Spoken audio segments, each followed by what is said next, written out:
Hi, I'm your host, Steve Turney. And I'm Anna Walker. Today we talked about AI, marketing strategy, and what therapists need to know right now. And as a true expert, stay tuned for this one. Let's go.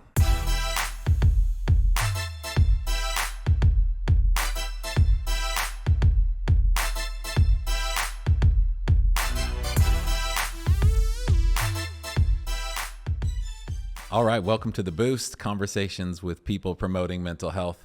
And I'm here with a fabulous guest, Anna Walker. We're going to talk about a number of things, but if you're a therapist and you need some marketing, or maybe don't know if you need some marketing, I would especially key in on this episode. So Anna, it's lovely to have you here today. How are you? I'm doing really well, thank you. I'm thrilled to be here. I'm thrilled to have you here, and we're going to launch into the whole conversation. But as you know, as we do at the beginning, we'll ask you two questions. One is the virtual hug, and then the shameless plug. So the virtual hug is, tell us somebody or something you're grateful for today. Oh man. I had a thought as I was going into the gym this morning with my kids. I've seen a meme going around about like, this is the whole point, like slowing down maybe is the whole point. And my daughter was go across the crosswalk. And I had a moment where I was like, maybe this is the whole point. Like slowing down is the whole point. I'm really bad at that. So that was I had a thought about that today. So that's what I'm grateful for, is my little 4-year-old who slows me down. Who slows you down? I haven't seen this meme. This is about just taking life a little. Yeah, maybe pace. This is the whole point. Oh, yeah. Okay. Yeah. That's a maybe they're idea. supposed to slow you down. Yes. Right? Mm-hmm. I don't do well with that. So the learning is yeah. I'm actively. Yeah. My brother always says race cars have brakes, so they go faster. There you go. You know? See? He's a big F1 fan. And so, yeah. We're a NASCAR family. NASCAR, like it or not. Really? I'm not. Okay. But my husband is, and therefore my 4-year-old is. So. Yeah, maybe I can't get into NASCAR yet. I don't appreciate the nuance of the oval track and all that it holds. I don't think. Me neither. I like but the Monaco. Sunday afternoons. It's a little more exciting. I feel it's like the with curves and the turns and all that. But I'm not dissing it. I just maybe don't understand it. I don't take it personally anymore. So. You're not revved up for Sundays. I'm not revved up for Sundays. No, but Mia's sitting there saying, "Dad, is he a dirty racer?" And he's a dirty racer. Oh, you can. Okay, gotcha. There's a whole narrative. I don't. Yeah, well, that's it. Like, I found myself in these different moments where, for a moment in time, I watched hockey, and got way into like.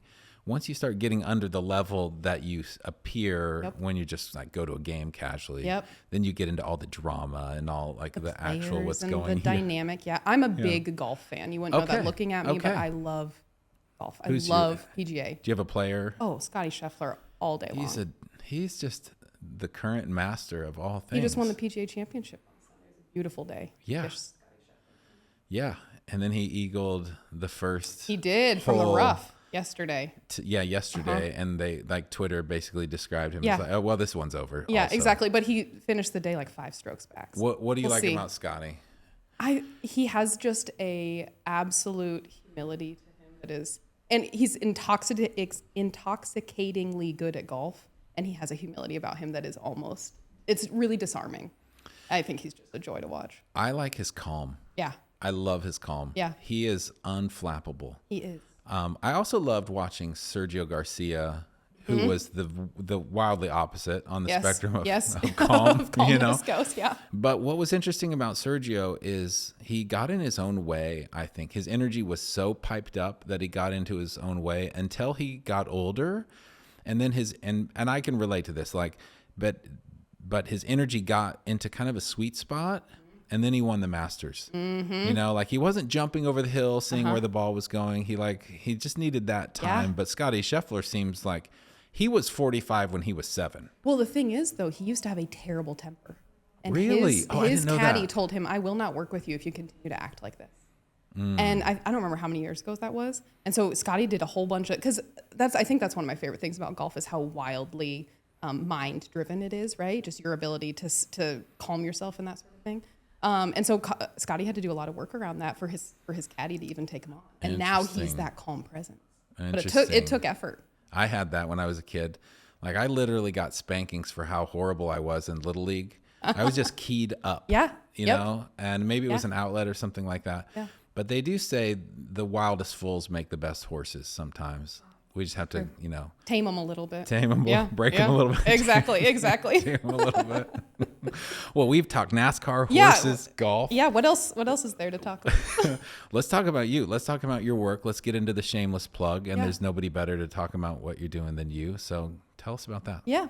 I am the founder and CEO of Walker Strategy Co., which is a marketing agency and coaching business focused on helping mostly solo practice owners, but also kind of smaller group practice, boutique group practice owners, grow their practices, get right fit clients, make the living and the income they deserve, and do it in a way that feels good. And you've helped like 3,000 of them. Over 3,000 now in our paid programs and services. That's amazing. Yeah. Okay. A lot of therapists. That's a lot of therapists. You're the perfect guest for this show.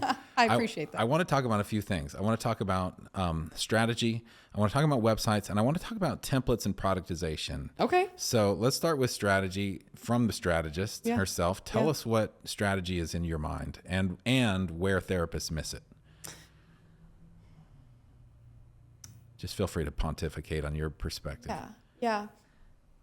The reason I got into this work, and because I'm not actually a therapist, it's always my first disclaimer. Same. Yeah. I am, and I appreciate that about you. So I came from a classic marketing background, agencies, that sort of thing, into the therapy space. And one of the reasons I did that is because I recognized what a gap there was between these organizations that I was serving that had access to the best of the best in terms of marketing strategy and thought and tools and that kind of thing, to therapists who didn't even realize they needed to market, or they had a really horrible view of what marketing was. And so that's really why I got into this, was to bring strategy to them for the first time. Because many clinicians, be it those that have been in practice for decades and never had to market, or many of the ones I support now are entering this for the very first time and know they need to market, but have no idea how. Mm-hmm. Strategy to me is, how do we make sure that what you do is clear, and how do we make sure that what you say and what you do gets in front of the right people? Mm-hmm. At the end of the day, that's what we're trying to do. Mm-hmm. Yeah, you do an amazing job on your email marketing. That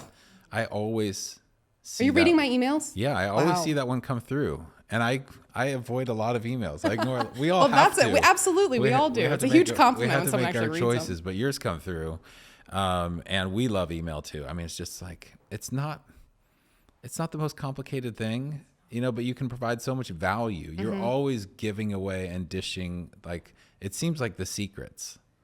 And I'm a huge, I don't believe in gatekeeping. And if you watched every, training I've ever done, or listened to, what I do, or read my emails, you can cobble together the whole thing pretty much. I mean, there's a special sauce we bring if you work with us, certainly. But, it is about giving kind of those bite-sized pieces. And for some folks, that's all they need. And they walk away and they're like, that's what I needed to get unstuck or whatever. Yeah, awesome. Because we don't want to cobble things together. You could put it all in front of us in a million pieces, and it's still a puzzle. Exactly. It's still like, okay. You still got to sit down and do it. Here's all the answers. But you couldn't possibly give somebody all the answers in one webinar or, in one email. Right. So your value, partly, there's a lot of value, but part of your value is simply saying, we know where all these pieces go. Yeah. We have it done. Right. We can do this for you. Right. But sometimes you also offer templatization or things like that, which I think in this day and age is brilliant if you can productize things that do work for you and your clients. Yeah. Talk a little bit about, when do you templatize and when do you strategize? Well, it's interesting because I every morning I look at my memories from this day, however many years ago. And I think it was 5 years ago, I was designing the logo for my first course, which is Failure Practice Formula. And I look back at the Failure Practice Formula, and it's served me really well over the past 5 years, and served many clinicians really well. And that was very much templates as far as words went. Like, fill in, say this thing here and this thing here, and then put it on your website. People are still getting fantastic results from that. But I do think when it comes to messaging and copy and the way we talk about the work that clinicians do, we've had to get away from templates a little bit and get more into authentic voice. I think that's who is setting themselves apart these days. On the design front, so when we think about websites, it's very much words, content, that kind of thing, and then design and tech. And so those sort of two buckets. On the design side of things, templates continue to serve us very, very well and serve clinicians really, really well. So it's curious to me to think about the way that content has actually, I think, needed to move away from templates a bit more, and design has continued to be served really well by them. Because they offer so much flexibility. Yeah. But no one can say, no one can communicate a clinician's approach quite the way a clinician can when they're given a bit more freedom. So how do you help them find or deliver their voice? Like, what are some things you use? Are there some exercises? Yeah. I actually recently released a course specifically on niching because it's a need. And when you can get that, you can unlock so much of your marketing. And the very first thing I have clinicians journal on and really consider in that course is, what do you bring to the room? What lights you up? One of the prompts is, you just left a session with a great fit client. What did you bring to the room? How did you show up? Because I think we rush to the client, and ultimately the client matters. Who you're speaking to matters. But you also need to know what you do well and sort of get comfortable there. So really considering first and foremost what lights you up and why you're good at the work that you do, and then starting to reflect on, okay, calling to mind the best fit clients, the people that if you could clone them, you would. What consistencies are there? How can we start bringing, I call them a red thread. How can we identify some red threads that lend you focus in your marketing, but still allow you to enjoy all the variety of clients that you. The red thread. The like red that. thread. Yeah. That's a good Probably one. put a TM after that. You should totally might trademark already, that. And that seems especially relevant for therapists who sometimes are trained. Well, they're oftentimes trained to stay out of the room entirely. And that seems to include their marketing approach sometimes, except for their highly clinical approach, which doesn't always resonate with the consumer. So here they are, absent from the room, except for heavy-handed clinical speak. Exactly. Writing peer-reviewed essays on their website kind of thing. Yeah. Which is important. Yeah. I mean, we do have some quantitative weight we put toward that in terms of how we're persuaded. But then it's also, are you a human?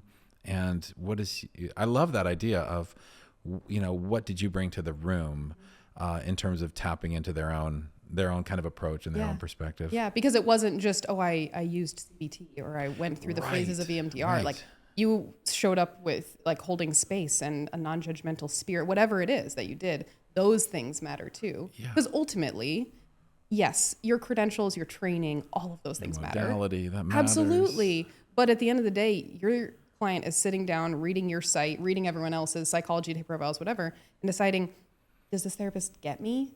Do I want to open up and share my deepest, darkest secrets with this person? They probably don't care as much about your modality as they do about what you're going to bring to the room and how you can help. Yeah, absolutely.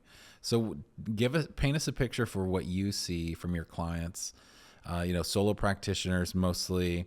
What are they saying and seeing about the marketplace? Is it, I've heard referrals are kind of getting a little bit drier. That's an interesting take. But what are you seeing in terms of trends? Yeah, 2025 has been real weird. For all of us, right? For 12 reasons. Yes, that's an understatement for everyone. And the last 5 years have been weird, of course. But 2025 is interesting. A couple observations I have. People are still paying for therapy. The narrative out there, if you want to find evidence that no one's paying for therapy, find it, you will. You have a therapist on your site who's like, I've now made $350 an hour. She sent me a voice message last week. She booked 2 new clients at $300 and $375.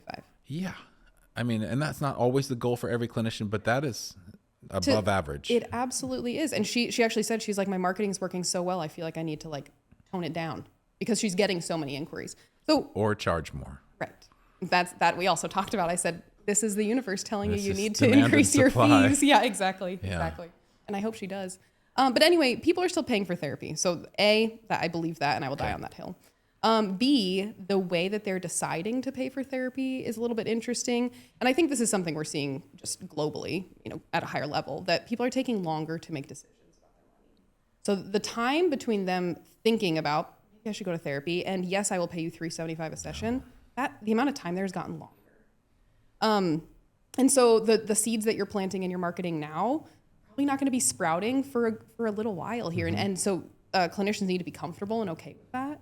But it's also really important that in that amount of time, they're still thinking about it. Who are they thinking of? Are you even coming to mind? Are you even memorable? Are you even in the running? Yeah. And so successful marketing right now is about certainly making sure that they see you in the beginning, but also that they're considering you through that, kind of longer time frame that we're seeing. So is that nurture campaigns, or what does that turn into for you? I don't think we're there yet. As like in my own business, nurture campaigns and that kind of thing is huge. I don't know that the solo practice owner needs to get there yet, but I think maybe. But I think it's more so about how you position yourself, how specific you are in your marketing, how memorable you are. If you say you serve, everyone in the kitchen sink, that doesn't stand out to me. But if you spoke to my deeply specific needs, this clinician we were just referencing, I hope she watches this and she'll be like, I know you're talking about me. She reached out to urologists because she was suggesting accelerated resolution therapy, which is a really short-term therapy for erectile dysfunction. Okay. That's specific. That's very specific. That's memorable, right? That's a lot different than I treat anxiety. And so being specific in that amount of time is really powerful right now. Yeah. Do you talk a lot about niching? Do you have a hot take on niching? I could. That was what do you want to know? We could sit here all day about it. Like the rule of thumb is pick a niche, get rich. But then it seems like there's a take on either side of that. I mean, typically, part of it depends on the end game of the business. If you simply want to have a lifestyle business, then take all comers, and it's great. But if you want to exit, and exiting an M&A is an interesting topic we could get into. And you have access to all of these clinicians who are also wearing a hat of entrepreneur. So yes, they are, whether they like it or not. Yeah, I would love to know, like from you, like what's sort of do you have kind of singular advice on niching, or does it matter? Does it depend? Fundamentally, I believe every single therapist has a niche. Every single one has a niche. And we can boil that down to the fact that you are not the right therapist for every person. Right. You're just not. Either because you don't like to treat them, and that's okay, or you're not trained to treat them, or whatever. They wouldn't like you. There are lots of reasons, but you are not the right therapist for every client. For that reason, you have a niche. Whatever the reason is that you are the right fit for someone, that's your niche. And that can be... I sort of have a framework of how I think about niches. They sort of fall into different categories. So 4 types, four kind of themes of niches. The first is a particular type of person. That can be moms. That can be women. That can be creative people. That can be LGBTQ plus, whatever. So a certain type of person. It can be a personality type. Really type A rigid people. I don't know. Then there's particular type of problems, and that is the traditional and stereotypical idea of it. Like, I treat trauma, or I am an anxiety therapist. Yeah, sometimes. Yeah. Then there's a particular type of outcome. So niching yourself not around what people come in with, but what they leave with. Ooh. One of my favorite examples of that, super successful client of mine, we niched her around the idea of therapy for long-term change. Doesn't every therapist hope they're providing therapy for long-term change? I don't know. But because her clients were people that had been to therapy before, they were seeking really deep work, they wanted that and resonated with them. So we messaged her and niched her more around the outcome. And then there's sometimes your approach and the way you do therapy is your niche. It's your super direct, no BS style. Just worked with a therapist who she was like, I am not your nice girl therapist. Like, I am going to be the straight shooter, calling you out, that kind of thing. That's a niche. Yeah. So those are the sort of ways that I like to think about it. And oftentimes therapists will sort of pull from 1 or 2 of those as their niche, like a super direct approach for women, or for women experiencing anger, whatever. But at the end of the day, every single person has a niche. We just got to figure out what it is. That's fascinating. Your niche. I mean, you're not. I work with therapists and plumbers, and anybody else who's willing to pay. X number therapists of are our dollars an niche. hour. That's you, and it's worked out very well for you. Absolutely. But you're saying everyone has a niche, or if they don't have it, then they just don't have the awareness of what their niche is. They just haven't figured it out yet. I like the straight shooter. That's a great, and also the long-term impact and recovery. Absolutely. It hasn't worked for you before. You got to come here and and then it also implies you're going to need to be here a while. We were just talking about that in a coaching call yesterday. She was like, my clients often come to me for 5 years, and I'm not going to market and say, usually I work with my therapist, my clients for 5 years. Yeah. Because no one shows up to therapy hoping that. Yeah. But there is a way to speak to the depth of the work that you do and the scope of what you're going to cover and that kind of thing, where the right fit client will, buckle up and be with you for however long they need to, kind of thing. But I think the other cool thing about this is that your niche doesn't have to be a unicorn. Therapy for long-term change, kind of everyone, right? Just because other people do it doesn't mean they're saying it. Yeah. And so if you can be clear, chances are you'll win. Yeah. I think a lot about niches when it comes to marketing firms, and so to see you do it extremely well is great. But it is the problem of a lot of marketing and creative firms is, well, we'll just work with everybody. And once in a while, that's okay. You know, I mean, absolutely. You know, but most of the times it doesn't give that mirror in front of the other person to say, that's me. I belong here. I belong here. Yeah, and I think the therapists that we serve wouldn't trust us nearly as much if we worked with therapists and everyone else. They trust us because we have deep expertise. One area. Yeah, for sure. Yeah, I'll go for that every day. Yeah. I mean, I've learned a lot in the last few years about how much I appreciate expertise because it's so efficient, and I will pay for it. Like when we've done this conference, and it's year 9 coming up. Yeah. I've done it 6 years. And at the beginning, year 1, you know, I was looking for not a handout, but looking for, you know, it was very labor of love too. It's not like a massive enterprise. Absolutely. So that's one thing. But I've just learned to pay for expertise, and I value it. Yeah. Sometimes it's worth it for everyone. Yeah. Time, energy. Compared to the in-kind trade, things like that. I'm like, no, let me just buy it. Let me just tell you. Yeah. Let me just sign on the dotted line. Everybody is invested in the game. Right. Yes, absolutely. Yeah. All right. Much more with Anna Walker right after this. At Term Productions, we craft experiences that connect, engage, and inspire. From dynamic conferences to powerful storytelling, we bring ideas to life through planning, production, and promotion, so your audience doesn't just listen, they remember. Ready to make an impact? Let's build something unforgettable together. Visit turn.productions to get started. All right, we're back with more from Anna Walker, and we were talking in the break, and you have so much expertise in this area, but therapists don't always, you know, so I think you are doing a service to your clients, and that's kind of the concept we were talking about, which is marketing can be a service to their clients and not simply, you know, like we were talking, like there's an aversion sometimes to marketing or a feeling of, I'm selling and that doesn't feel comfortable to me. Talk a little bit about what you see the therapists kind of go through as they learn to adopt and then use marketing to its kind of best and highest use. Yeah. I think most therapists can resonate with having gotten into this field to help people, and they view marketing as the opposite.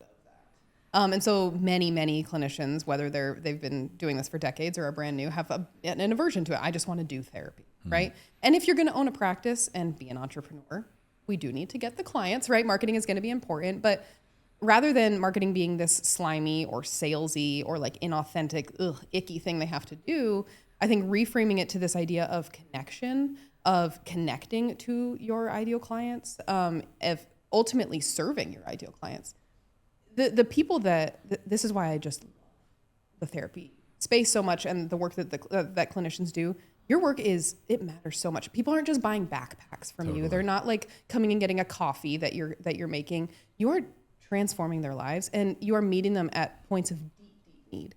So imagine your ideal client realizing in the middle of the night or whatever that I need to seek out therapy. Making yourself available to them is the greatest service you can do to them. And if at the end of the day, getting a client to have the right therapeutic fit with a clinician is the end goal, isn't making yourself available to be that fit a good thing, you know? So I think viewing marketing as an extension of kind of their clinical mission of helping people rather than, opposite or contrary to, can absolutely change the game, because all of a sudden this is something that you're already are good at. You're a professional relationship builder, but B is something that is in service to the ultimate goal and the reason that you are doing this work to begin with. And that aligns with your idea of marketing from the heart. Yeah. You know, bringing the human and the heart into it and not simply the clinician aspect of it. Yeah. I think there's, we can all sort of sniff out slimy marketing. It's why some of us have that aversion to it, I think. Yeah. But if you can be marketing yourself in a way that feels good, your clients feel that too. And so to me, marketing in an authentic way, conversely, marketing in an inauthentic way, your clients are gonna be able to sniff that out. When you're marketing from an authentic place and a place that feels good and in integrity, they feel that too. And that's powerful. Yeah. And we love a little bit of imperfection sometimes in the marketing. You know, sometimes it doesn't have to be so slick, so glossy. Because it starts to feel like, I don't know if I can even believe this. Exactly. Yeah, there can be a little erosion of trust when things get a little too Glossy is a good word. I like that. I'm going to use that. Absolutely. And, clinicians for so long were told to be a blank slate and to go into the room and to, not give anything about themselves. But I think today we're moving in a direction, and many clinicians that I support are moving in a direction where bringing a bit of themselves and their personality and a bit of authenticity in that way connects to clients and ultimately is in service to them in that way too. And you're right, they are changing people's lives. And it feels like oftentimes a clinician will get into this work almost as a philanthropy. Yeah. And kudos. Yeah. If you want to do pro bono work, do pro bono work. Or, if you want to help the Medicaid, community or the underserved. Absolutely. Lovely. Yes. Like I was just in Seattle, and it's one thing if you want to live the gypsy life. I'm here for it. Be a good citizen, live the gypsy life. It's another thing for the complexities of mental and physical and financial challenges that can come upon somebody. And I saw it with the homeless population or unhoused population in Seattle. And I just my heart went out to people who were, even as a non-clinician, obviously struggling with very complex things in their life. And to have people who come along them and help them out, it's a beautiful thing. We always need that safety net. And then on the other hand, there's a vicious debate sometimes between therapists themselves about how much you should charge. Mm-hmm. And that's one of the 4 Ps of marketing. I don't know if the 4 Ps necessarily applies across mental health in every case or condition. Packaging. Yeah, sort of. But price, absolutely. is certainly one of those things. But it seems like it really hooks into some emotions. It sure does. I mean, it is a hot debate on either side. How do you guide them? I'm of the camp. Well, if you really need help on this, I'll refer out because I know some great people. But if I'm of the thought that you deserve to be paid as much as you need to be paid for your expertise and to show up as a whole, healthy human outside of your life and clinician in the room. And for many clinicians, that means that you are making enough of an income and a healthy enough, bringing home enough that you don't have to burn out serving 20, 25, 30 clients a week. And that you can also check out and be fully present with your family and do whatever else is needed outside. The one really huge reframe that I think is powerful for clinicians who did go into this wanting to serve. And thank goodness. Like how wonderful that you dedicated your life to helping other people. Not everyone does that, obviously. So how wonderful to have done that. You can make an impact in places other than the therapy room. That is not the only place you can make an impact. And so some people are like, well, I have to serve this population. And like you said, if that is what you want to do it and do it well. But if you also need to pay yourself well in order to pay the bills and be a healthy whole human and then make an impact outside of the therapy room, that's also powerful. Mm-hmm. So I think viewing your ability to make an impact as not exclusive to the therapeutic relationship can be a little bit freeing for folks, because if you have more revenue and more income, what else could you do with that? Maybe you do have pro bono spots, or you pour into communities or organizations you believe in. Mm-hmm. It opens up other opportunities that if you are heads down, burnt out, back-to-back sessions 5 days a week, wouldn't be able to do. Yeah, certainly. And I don't have the answers to that like that you do, but we certainly can't help or please everybody all the time across the whole world. So even if you have a full caseload 7 days a week, you're still serving like 0.00001% of the population, and that's probably like an underestimation. Yeah. There's billions of people here. Right. So let's not be so hard on ourselves to say, well, I only took 30 patients or caseload when I should have taken 40, because we're somebody worth loving, in addition to the broad strokes of the people around us that are worth caring for and loving. So I don't know. I'm learning this lesson. I'm one human, like I've been in seasons where trying to do a lot of things and that's great, but growth comes from pruning also. Absolutely. I couldn't agree more. Well, I want to get into a couple questions which are kind of fun. One is called the Boost. Okay. It's not just a podcast. Apparently not. It's a question within that podcast. But it's, what are you doing for yourself these days? Maybe for your own mental health or care. What's maybe something you're trying, or you can pass on this question altogether because it's kind of personal. I set a New Year's resolution to walk outside by myself at least once a week. So I leave the children at home with, under supervision with another adult, and usually my husband, and go on a walk outside on my own. And it is remarkable to me what that little pocket of time does for my brain. Okay. What's it do for you?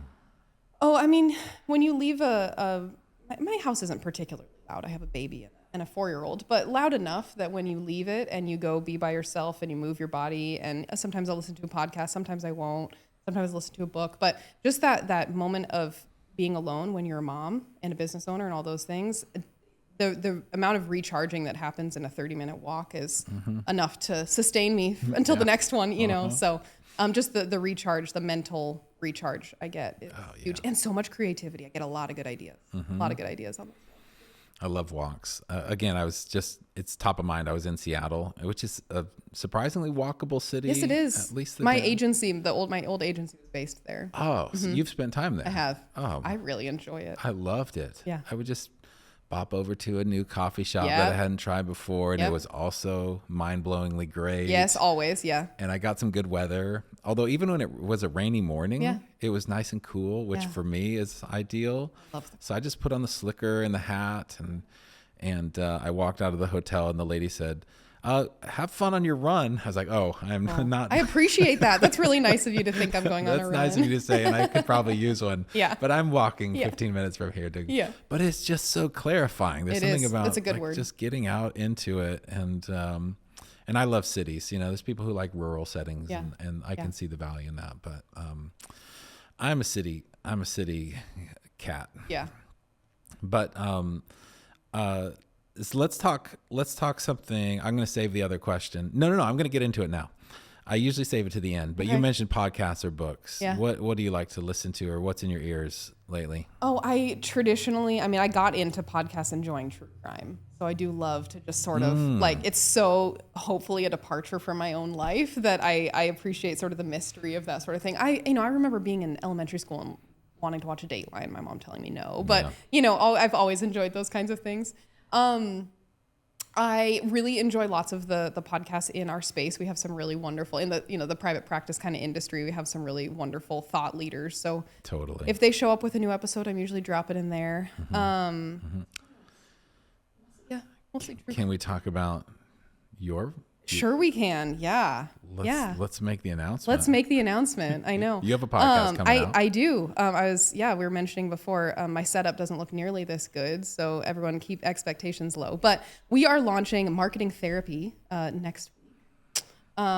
Really excited about that. So sharing, the double entendre kind of marketing therapy, but also therapy for marketing. Nice. The second guessing, the imposter syndrome, the self-doubt that so often comes up when you're trying to grow a practice. Let's talk about it. What do we do with it?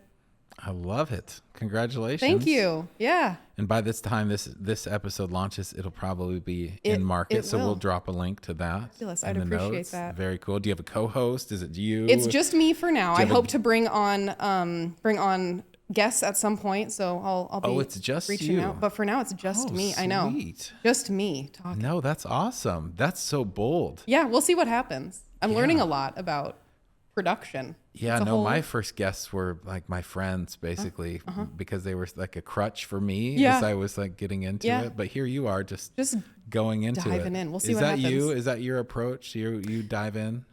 Not traditionally, no. Actually, I remember being in, like college. I wouldn't get up in a restaurant if I didn't know where the restroom was. Yeah. Like that much anxiety. And now I guess I'm launching a podcast. I don't know. Things have changed. I guess they have. Let's talk about change. Let's talk about I know SEO and websites and good old AI. I bet you're getting a lot of questions about that. What do you hear in terms of AI? I'm as curious as the next person as to what it's going to do. Yeah. And so part of me is just kind of sitting, twiddling my thumbs, wondering. And I would be lying if there wasn't a little bit of, not anxiety, just, we don't know. It's just this new frontier, right? So part of me is a little uncertain and watching with the rest of us, but I think it's a powerful, powerful tool. I am not concerned about it replacing human thought or human voice by any means. But I do think that there's room for it in the work that we do. Absolutely. We've recently implemented an analysis that we do with AI when we dive in with a new done for you client. So if we're going to write on their behalf, AI never writes for us. I firmly believe humans should continue to do that. But we do an analysis of the clinician's voice. We upload the transcript from the call and the notes we took and all of this information. And then we have this sort of library to pull from when it comes to the clinician's voice and things like that. So I think those types of tools, especially when we're talking about voice and authenticity, there's a way to mine your own voice and your own approach in a way that you can translate into your marketing. Oh, fascinating. Yeah. So if I put my writing into AI, is that part of what you do with your analysis? Is like, show us how your voice is and then ask Kind a of, little bit yeah. of like, what are the characteristics of this or Yeah. what? Okay. Yeah. So we like get an output from the tool that tells us, about the clinician's approach and different positioning ideas for the clinician and some details like that. And then we can also go back to that tool and say, what did Mike say about his work with couples? And it'll remind me of what the clinician said in the interview and thing. So Nice. that part's cool too. I love your answer, which is we don't know. Yeah. Because we don't know. We don't know. It's either so complex that we can't possibly imagine, what's coming. Right.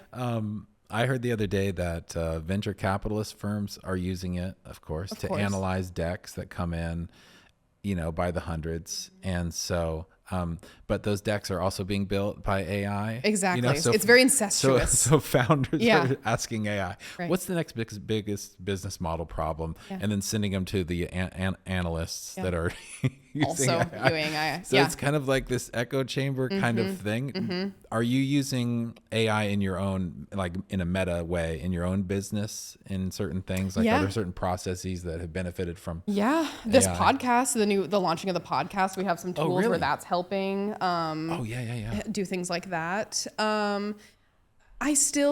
Copy is my bread and butter. I love words and that sort of thing. And so I'm not going to outsource that 100% to a robot, but AI has had some cool ideas when I'll present things to it, but the podcast has been an interesting, like I said, learning a lot in lots of ways, but AI has been a cool partner in some ways there. Yeah. I haven't implemented a lot in like business efficiency. Things like that. There's a lot of untapped potential there probably. Yeah. I feel like I'm actually a little bit of a late adopter. If we had this conversation in January, I would have been like, I don't talk to AI about anything. And these days AI and I hang out quite a bit. Yeah. So I do even feel like I'm still learning what all it can do. Yeah. I'm not the earliest adopter, but I'm one or two levels behind them. Okay. Like You've been at it for a little because while. Sometimes, there's pawns on the front line and they kind of get crushed. Exactly. I don't want to be a pawn. I don't want to invest in the system that, Yeah. But I do want to try, but I don't know that even I'm on the cutting edge of much of anything with AI, but I do have a conversation with it and bordering on relationship. I was on my way down and on my drive into the studio and it's like, well, tell me some things about Anna Walker. It's like, and I get to listen to it, take your website apart and put it back together into some synthesized I put these questions points. into AI. Me too. Yeah. But here we are having a conversation. Right. So if I had to personalize AI right now in my most optimistic way, not that you asked. No, tell me. I want to know. It's the character Data from Star Trek. Okay. Like there's the ultimate, like at the ultimate end of the day, he can't find love. Right. He can't figure that out. Right. And he'll never make you laugh. But in terms of research, I had a moment, and like I said, I'm pretty new to using AI heavily. I had a moment. I added a team account so my team could have, we could use these tools I've built. Nice. And so I switched over or something to my new team account, and all of my tools and everything were gone. And I had a moment where I was like, I don't like feeling dependent. I've always been like that. I'm very self-sufficient. But I was like, I don't like the idea of feeling dependent on something. So that kind of gave me a bit of pause. Yeah. What would I do if I didn't have this anymore. So I think we need to keep our critical thinking skills, sharp on our own, not depend too much on it, but it's remarkable what it can do. Yeah. I mean, just our grandparents would completely. Right. Oh, it's wild. It's just, there aren't words. Right. Do you use Google less nowadays? Oh, absolutely. I don't know the last time I clicked into a website from a Google result, which is an interesting implication for my clients and everybody. Yeah. Yeah. Yeah. The nice thing about looking for services, and granted, like, AI optimization, we are going to end up going to ChatGPT and tell us to get a therapist, that kind of thing. But looking for a service, I'm still going to be clicking into that website. But looking up like baby-led weaning recipe for muffins, like, just give me the AI. Yeah. Yeah. It's an amazing synthesis of so much data in such a fast, seconds. But not always accurate. Oh no. Yeah. Wildly I think wrong people sometimes. forget to be critical of it. I was putting some financial data in, and it was in an anonymous way, but I was still like putting a bunch of numbers in and asking it to analyze it and put it into a P&L and different things. It was so wrong. It left off multiple pages, and maybe that's on me. Maybe I didn't prompt it to say, look at everything on page 4, 5, and 6 or whatever. But it still can. It can be wrong, but it's so confident. And so it told me it did something, and I actually copied and pasted it over thinking it had, and then I was looking at it and I went back, I said, you didn't even watch. I asked it to watch a video, which I don't think it's really that capable of yet. That's and cool. It was like, I sent a screenshot to my team. It was hilarious. It was very therapist speak, but it was like, thank you for holding that boundary. You're right. I didn't watch the video or something, I asked it to do it again, and it did do it again. I was like, we obviously can't do this together. There's still limitations. Yes, absolutely. Yeah, the confidence is incredible, and then the positivity. It's like, Steve, that's such an amazing idea. We all should have a pink rhinoceros. Absolutely. I'm like, or whatever it is. Yeah, yeah. Like, your ego's like, unabashed, like pat on the back. Yeah, like, exactly. Ooh, that feels good. Exactly, and I think that's one of the reasons we like it so much. It's very much a yes man. It is. And so one thing I do enjoy asking is like, what are you not telling me? What am I missing? What other ideas? Be critical of this. That is a nice way to break it out of just the like, wow, Hannah, you're really brilliant. Thank you. Let's do this next thing together. Thanks again. Yeah. I have more to tell you. Yeah. Yeah. So from a technical SEO perspective or a long form content, is any of your advice adapted or had to adapt over the last few years because of that? Oh, absolutely. And I think we still, we don't fully know how much or how little leveraging AI is going to influence things like SEO. And like, you can find an opinion on each side everywhere you go. So I don't know that much of my fundamental advice has changed, which is nice. Marketing at its core hasn't. But the way that you leverage it, how you optimize, that kind of thing, I think that we need to stay in touch with that. Because it's going to continue to evolve much more rapidly than the last 10 years is going to look. It's going to be shrunk down to 2 years. Oh, yeah. Yeah, for sure. And again, getting way out of my pay grade, the concept of like implementing or implanting any of this into our head in the near future. I haven't gone there yet. I don't know. Yeah. Yeah. If you're like a late adopter, which is very smart, you're like the queen, I kind of feel like I am. You're like, I'm just emerging. Why don't you what do you have for me? Late mover. Yeah. Late mover strategy, staying alive, and surviving is most of the game. It is at this point. Yeah, I don't rely on Woody Allen for most of my life advice, but he did every once say, in a while, like in baseball, 90% of success is showing up. Just being there at the game. Yep. You're most likely to win MVP. Yeah. Yeah, win MVP. Right. Yes. So you have kiddos. You have how many kiddos? I have a 4-year-old little girl and a 9-month-old little guy. Okay. Yeah. From a business owner standpoint, how what are your sort of strategies for being a great mom, great business owner? It seems like you're working at a high level. Yeah. I have great support. I feel like that's the best and most common answer, but you can't do what I do without great support. So my husband is absolutely wonderful, and we have an incredible nanny who is just God's gift to our children and our family. Beautiful. And all of those things. I do my best to set boundaries. I'm not always super great at that, but I'm very aware of the fact that when I can put my phone away and be with my kids, that I enjoy my kids a heck of a lot more, and I enjoy my business a heck of a lot more, you know. But I am not the poster child for that. That is a work in progress every single day. Yeah. But yeah, really wonderful support. I have an incredible team. Who works really, really hard. But yeah, support, boundaries-ish, good team. Yeah. Keeps us going. It's amazing how often people come up in terms of how people thrive, you know, whether it's Not AI. AI is not the thing. It's not AI. It's other people. Yeah. It's not typically, you know, I mean, resources of any kind other than the humans in our lives that make us better as people and support us and take us farther. Yeah.